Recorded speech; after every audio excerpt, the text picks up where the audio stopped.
சாதிகளை கடந்து, மதங்களை கடந்து, ஏன் கட்சிகளை கடந்து ஒன்றாகி இந்திக்கு தமிழ்நாட்டில் ஆதிக்கமாம், நீங்கள் எல்லோரும் வாருங்கள் நாட்டினரே என்று இந்தி என்கிற திணிப்பை, ஆதிக்கத்தை எதிர்த்ததால் அன்னை தமிழ் இன்று வாழ்கிறது, அன்னை தமிழ் மீண்டிருக்கிறது. அந்த போராட்டம் உலகத்திற்கு ஒன்று சொன்னது, மொழிவழி தேசிய இனங்கள், இந்தி பேசாத மாநிலங்கள் தமிழ்நாட்டை பாருங்கள், தமிழ்நாட்டில் தமிழர்கள் எவ்வளவு எழுச்சியோடு போராடினார்கள் என்று தமிழர்களுடைய ஓர்மையை சுட்டி காட்டியது.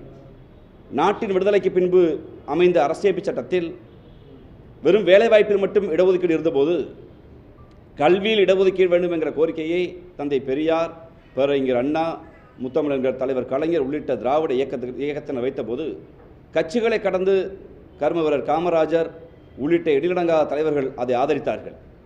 வேலைவாய்ப்பில் மட்டுமே இடஒதுக்கீடு இருக்கிறது, இங்கு இருக்கிற பிற்படுத்தப்பட்ட ஒடுக்கப்பட்ட மக்கள் எத்தனை பேர் பள்ளி சென்று கல்லூரி சென்று பட்டம் பெற்றிருக்கிறோம், வெறும் ஒரு விழுக்காடு பட்டத்தை கூட பிற்படுத்தப்பட்ட ஒடுக்கப்பட்ட மக்கள் பெறவில்லை. எனவே கல்வியில் இடஒதுக்கீடு வேண்டும் என்கிற கோரிக்கை வைத்தபோது அன்றைய அரசுகள் அதை மறுத்தபோது கட்சிகளை கடந்து, மதங்களை கடந்து, ஏன் கொள்கைகளை கடந்து தமிழ்நாடு ஒற்றுமையால் நின்றதால் இந்தியாவுடைய அரசியமைப்பு சட்டம் முதல் முறையாக திருத்தப்பட்டு இன்று இத்தனை பட்டதாரிகள், தமிழ்நாடு கல்வியில் சிறந்த மாநிலம், தமிழ்நாட்டில் கல்வியில் சிறந்து விளங்குகிறது என்கிற பெருமையோடு நாம் இருக்கிறோம் என்றால், இடைநிற்றல் இல்லாத பள்ளி கல்வியை முடித்துவிட்டு கல்லூரிக்கு போகிற மாணவர்கள் அதிகம் கொண்ட மாநிலமாக தமிழ்நாடு இருக்கிறது என்றால், திராவிட இயக்கம் அன்று பெற்றுக் கொடுத்த அரசியமைப்பு சட்டத்தின் திருத்தம் மூலியமாக பெற்ற இடஒதுக்கீடு, அதற்கு நாம் ஓரணியில் இருந்தோம்.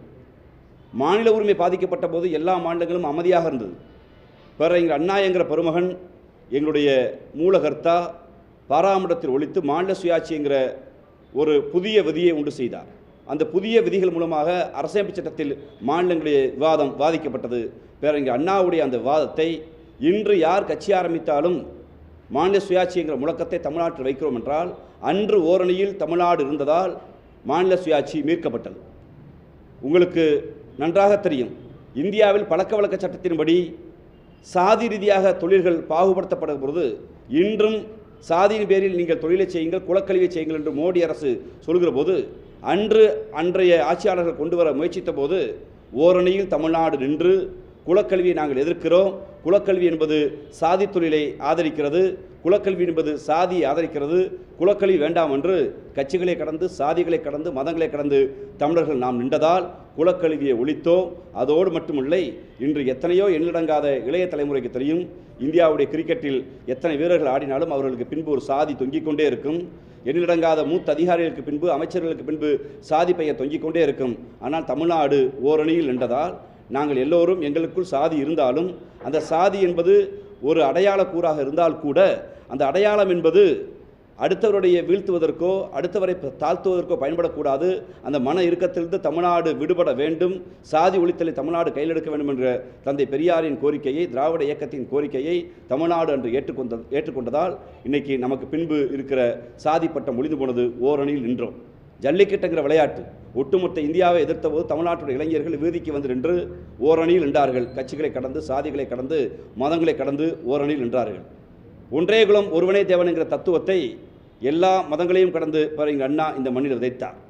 எல்லா மொழிகளும் சமம் என்று அரசியமைப்பு சட்டம் சொன்னாலும் எல்லா மொழிகளுக்கான உரிய அங்கீகாரத்தை மூத்த மொழிகளுக்கு அரசியமைப்பு சட்டம் கொடுக்க மறுத்த போது ஒட்டுமொத்த தமிழ்நாட்டையும் ஒன்று திரட்டி, ஒட்டுமொத்த தமிழர்களையும் ஒன்று திரட்டி, எங்கள் மொழி தமிழ், அது வளமையான மொழி, முதுமையான மொழி, தொன்மமான மொழி, உலகில் இருக்கிற மூத்த மொழிகள் ஒன்று என்று முத்தமிழர் கலைஞர் செய்த பிரச்சாரத்தால் தமிழர்கள் நாம் ஒன்று சேர்ந்து நம்மளுக்கு மொழியான தமிழுக்கு செம்மொழி அங்கீகாரத்தை பெற்றுக் கொடுத்தோம். இன்று இந்தியாவே அதை இந்திய மொழிகளில் நம்முடைய சகோதர மொழிகள் உள்ளிட்ட பல மொழிகள் செம்மொழி அதிகாரத்தை பெறுகிறது. கடந்த காலங்களில் சாதிகளை கடந்து, மதங்களை கடந்து நாம் ஓரணியில் இருந்ததால் தமிழ்நாடு இப்போதும் தனித்திருக்கிறது. உடனுக்குடன் செய்திகளை தெரிந்து கொள்ள சன் நியூஸ் பெல் ஐகானை கிளிக் பண்ணுங்க.